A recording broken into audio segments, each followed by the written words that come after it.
Alright, so we're going to do some basic properties of logs, and then we're going to do a few things. So here we go.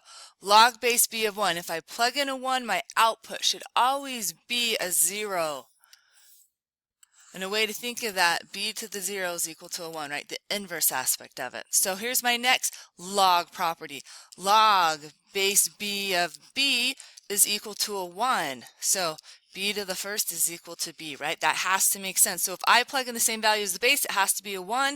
If I plug in the value of 1, my output has to be a 0. So C and D, if you have log base b of b to the x, that's going to simplify to the x. If you have b as your base and in your exponent part you have a log that has the same base as the base of that exponential, it's going to simplify to an x. So these are all situations that involve log. Well, we have the natural log situation.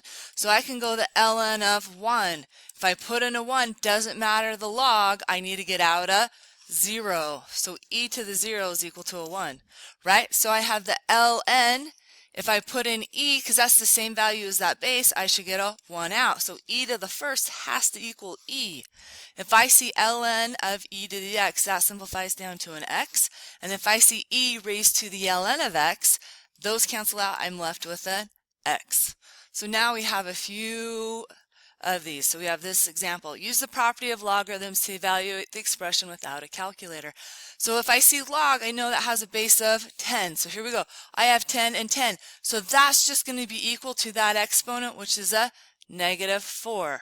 So on B, E and ln, those cancel each other out. So that's left as a 6. So if I go over to example 3, log base 3 of 1, if I plug in a 1, I always should get out a 0.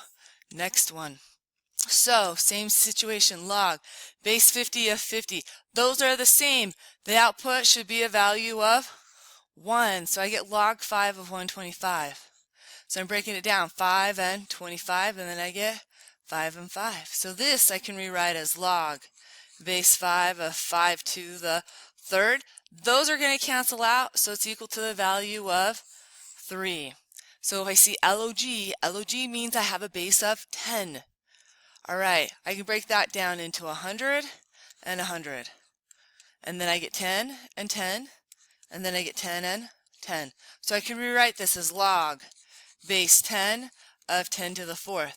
Those are going to cancel each other out, so it's just the value of 4 is what that log is equal to.